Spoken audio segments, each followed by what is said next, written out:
চলে গেলেন আল্লাহ নবী পাশেতে চলে গেলেন আসসালামু আলাইকুম তিনি মদিনা শরীফে চলে গেলেন আল্লাহ নবী পাশেতে চলে যাবেন তিনি মদিনা শরীফে চলে গেলেন শরীরে কোনো কাপড় নাই শরীরে কোনো কাপড় নাই এত গরিব এত অসহায় হয়ে গিয়েছে না খাওয়া না দাওয়া তিনি মদিনাতে চলে গেলেন রাত হয়ে গেল রাতটা তিনি কাটিয়ে দিলেন মসজিদে নববীর সম্মুখে তিনি মসজিদের সম্মুখে কাটিয়ে দিলেন ফজরের আজান হয়ে গেল আল্লাহ নবী মদিনা শরীফের কাছেতে চলে আসলেন আল্লাহ নবী মদিনা শরীফের পাশেতে চলে আসলেন নামাজ খানা শেষ করে ফজরের নামাজ আদায় করে আল্লাহ নবী সাহাবাদের দিকে ঘুরে ফিরে বসে আছেন আল্লাহ নবী সাহাবাদের দিকে ঘুরে ঘুরে বসে আছেন আল্লাহ নবীর কাছে হযরতে আব্দুল্লাহ হযরতে আব্দুল উজ্জা আল্লাহ নবী সম্মুখে চলে আসলেন ও যুবকেরা ও আমার মুরব্বিরা জানেন আল্লাহ নবী তাকে চিনতে পারেন নাই আল্লাহ নবী তাকে জিজ্ঞাসা করেন ও বাবা ছেলে তোমার বাড়ি কোথা বাবা তুমি কোথা থেকে এসেছো বাবা তোমার নাম কি বাবা হযরতে আব্দুল্লাহ হযরতে আব্দুল উজ্জা আল্লাহ নবী কাছে দিয়ে চলে আসলেন আসসালামু আলাইকুম ইয়া রাসূলুল্লাহ হাবিবাল্লাহ আসসালামু আলাইকুম ইয়া রাসূলুল্লাহ হাবিবাল্লাহ আল্লাহ পাকের নবী হুজুর আমি মুসলমান হয়ে গিয়েছি আমি চাচার কাছে লালিত পালিত হয়েছি আমি চাচার কাছে লালিত পালিত হয়েছি হুজুর আমি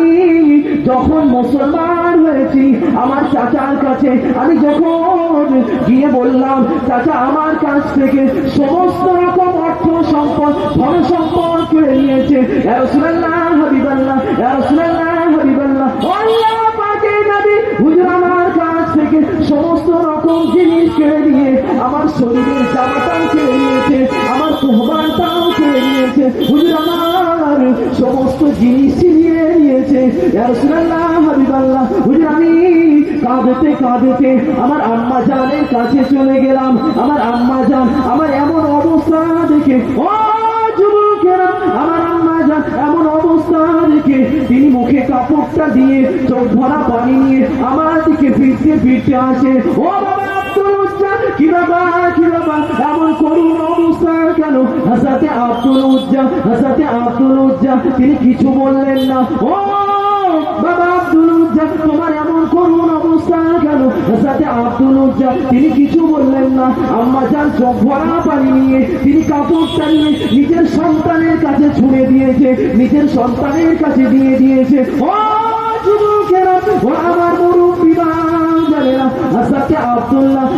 আব্দুল্লাহ ওই চাদরটাকে টুকরো করে নিয়ে একটা নিজের শরীরের চাদর বানিয়ে নিয়েছে অপরটা নিজের তোহবান বানিয়ে নিয়েছে ইয়া রাসূলুল্লাহ হাবিবাল্লাহ ইয়া রাসূলুল্লাহ হাবিবাল্লাহ আল্লাহ পাকের নবী হুজুর আমি কিভাবে খালি গায়ে আসি হুজুর আমি কিভাবে আপনার কাছে আসি হুজুর আমি চাদরটাকে টুকরো করে নিয়ে একটাকে নিজের শরীরের চাদর বানিয়েছি অপরটাকে নিজের শরীরে তোহবান বানিয়ে নিয়েছি আল্লাহ নবী হযরতে আব্দুল উজ্জাকে জানিয়ে দেন ও বাবা আব্দুল উজ্জা তোমার নাম হলো এতদিন আব্দুল উজ্জা তোমার উজ্জার বান্দা তোমার নামের অর্থ হলো উজ্জার বান্দা আমি নবী আজ থেকে জানিয়ে দিলাম তোমার নাম হলো আব্দুল্লাহ জোরে বলুন সুবহানাল্লাহ আর একটু জোরে বলুন সুবহানাল্লাহ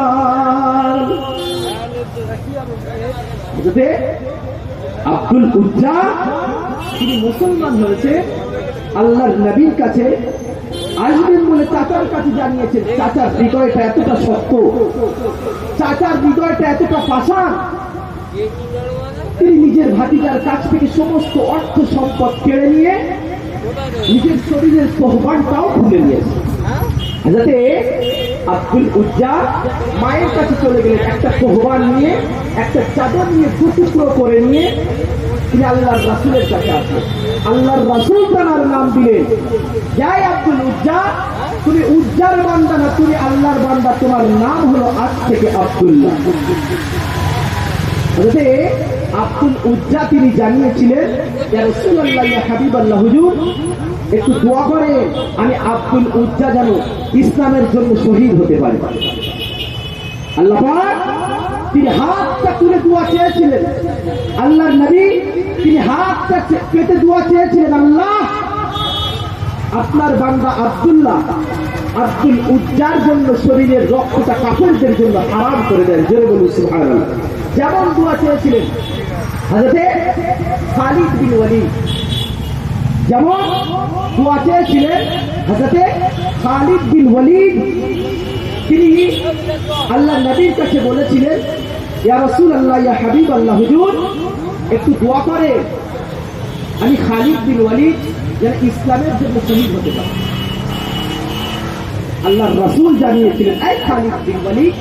তুমি ইসলামের জন্য শহীদ হবে না, তুমি ইসলামের জন্য শহীদ হবে না।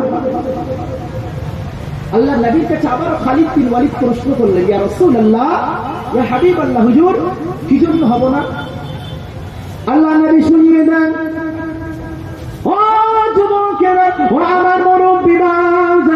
আল্লাহ নবী হযরত খালিদ বিন ওয়ালিদকে জানিয়ে দেন, আল্লাহ নবী হযরত খালিদ বিন ওয়ালিদকে শুনিয়ে দেন, ও বাবা খালিদ বিন ওয়ালিদ, তুমি হলেন আল্লাহ পাকের তলোয়ার, তুমি হলেন আল্লাহ পাকের তলোয়ার, তুমি শহীদ হবে না বাবা। হযরত খালিদ বিন ওয়ালিদ আল্লাহ নবী কাছে দিয়ে জানিয়ে দেন, ইয়া রাসূলুল্লাহ, হাবিবাল্লাহ, ইয়া রাসূলুল্লাহ, হাবিবাল্লাহ, ও আল্লাহ পাকের নবী, হুজুর আপনি অমুক সাহাবীকে বলেছেন তুমি শহীদ হবে বাবা, হুজুর আপনি অমুক সাহাবীকে বলেছেন তুমি শহীদ হবে বাবা, হুজুর আমি খালিদ বিন ওয়ালিদ কি এমন অন্যায় করেছি, হুজুর আমি কেন শহীদ হব না? ও যুবকেরা, ও আমার মুরব্বিরা, আল্লাহ নবী হযরত খালিদ বিন ওয়ালিদকে জানিয়ে দেন, ও বাবা খালিদ বিন ওয়ালিদ, তুমি হলেন আল্লাহ পাকের তলোয়ার। জোরে বলুন সুবহান, আর একটু জোরে বলুন সুবহান। খালিদ বিন ওয়ালিদ,